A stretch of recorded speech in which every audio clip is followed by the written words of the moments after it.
नमस्कार मित्रांनो, मी गहिनीनाथ सरवडे आपलं शेती माहिती या यूट्यूब चॅनलला स्वागत करतो.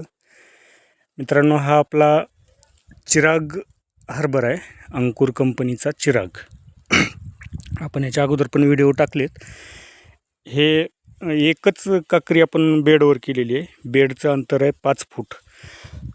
म्हणजे आपण ऊस लावायच्या हिशोबाने केलेलं आहे. पण म्हणलं चला याच्यामध्ये ना 1 महिना अगोदर, म्हणजे ऊस लावायच्या 1 महिना अगोदर आपण याच्यामध्ये टोकन केलं होतं हरभरा. हे बघा, हे जवळजवळ एक एकरचा प्लॉट आहे ना, थोडा कमी जास्त असू शकते. त्याच्यामध्ये आपण बियाणं पडलं आहे बघा, 7 किलो बियाण्याचं टोकन मशीनच्या सहाय्यानं टोकन केलेलं आहे. आणि ते पण ऊसाच्या अगोदर. आता ऊस पण आपण लावून घेतलेला आहे बघा. आता ऊस वापरून एवढा आलेला आहे. आणि हरभऱ्याची कंडिशन सध्या अशी आहे बघा. आता फुल म्हणजे एकदम फुलामध्ये चालू आहे. म्हणजे कुठं अजून कमी जास्ती झाली असतील हे बघा. आणि किती पसरला आहे ते पण बघा. 5 फुटाची जी सरी आहे त्याच्यातले इकडं अर्धा फूट किंवा 1 फूट जरी सोडलो तरी, आता ही मोबाईलमध्ये एकदम जरा लहान दिसते, पण 5 फुटाची सरी आहे ही, तेवढं त्यानं पॅक केलेली आहे. एवढा हरभरा पसरलेला आहे बरं का. आता तुम्हाला याचं बूड दाखवतो मी, किती मोठं झालेलं आहे. हो का, हे एका ठिकाणी 2, 3 असं कुठं एकच आहे. हे बघा, त्याचे बुडं बघा किती मोठे मोठे लट झाले तेव्हा. आणि फांद्या. आणि सुरुवातीला जे पाणी दिलं होतं, 1-2 पाणी आपण ही केले होते, आणि काही ड्रिपनं पण औषध सोडलेलं आहे याला. त्याच्यामुळे पण चांगलाच फरक पडलेला आहे. आणि ड्रिपमधून आपण याला ह्युमिक ॲसिड, टॉनिक सुरुवातीलाच 19 डायरेक्ट ड्रिप त्यावेळेस त्याच्या बुडाला उतरलेलं होतं. त्याच्यामुळे डायरेक्ट त्याच्या बुडाला गेलं होतं. आणि विषय काय होते माहिती आहे का, आपण जर अंतर सोडून कुठलंही पीक केलं ना, तर त्या पिकाला ना पसरायला चान्स भेटतो भरपूर. हरभराच काय, अजून तुम्ही कुठलंही करा. आता जास्त प्रमाणात तर शेतकरी वरचीवर सोयाबीन, हरभरा सगळं बेडवर करायला. आता ठीक आहे, हे ऊसाचे बेड आहेत, मी असं म्हणत नाही की बाबा याच बेडवर करा.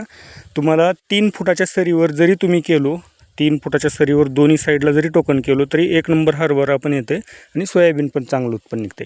आपल्याला शेवटी उत्पन्नाचीच हमी पाहिजे ना. आपण मग ती समजा 10 किलो बियाणं पेरलं काय आणि 25 किलो बियाणं पेरलं काय, आपल्याला ज्याच्यातून उत्पन्न जास्त निघते तेच केलेलं बरं असते. तर मित्रांनो, तुम्ही एक वेळेस अवश्य टोकन करून पण पहा. आणि आपण जे वर्षाला पारंपरिक पद्धतीने करतो ते पण बघा. आता पारंपरिकचं तर काय सगळ्यालाच अनुभव आहे, तुम्ही हे पण करून बघा.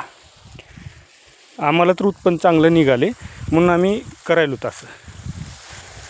आता राहिला विषय, आता ह्याच्यामध्ये किती निघल काय निघल हे नंतर झालं, पण तोपर्यंत कमीत कमी त्या ऊसाचा खर्च तर ह्या हरभऱ्यामध्ये निघून जाते. बघा, थोडंसं गवत झालेलं आहे, आम्ही काढून घेऊ लागलो सध्या. आणि हे हरभरा अगोदर पेरलो म्हणजे काय होते माहिती आहे का, ऊस थोडासा नॉर्मल तो म्हणजे तासाला लागेपर्यंत हरभरा आपला निघून जाते. आता 2 महिन्याच्या जवळजवळ तर झालेलं आहे याला. आता झालं याचे फुलाचे सेटिंग होऊन लगेच 1 महिना ते 1.5 महिन्यात जास्तीत जास्त ह्याचं अंतर. तर हरभरा जेवढा पसरते तेवढा पसरू द्यायचा. आता बघा याच्यामध्ये कसलं दिसेल. बघा,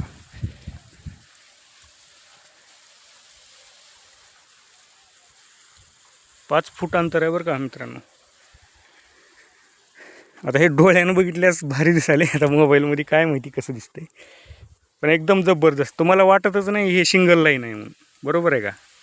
डबल लाईनचं पसरल्यासारखं वाटते, पण हे सिंगल लाईनच आहे. ठीक आहे मित्रांनो, धन्यवाद. व्हिडिओ कसा वाटला नक्की कमेंटमध्ये सांगा आणि चॅनलला सबस्क्राईब करा.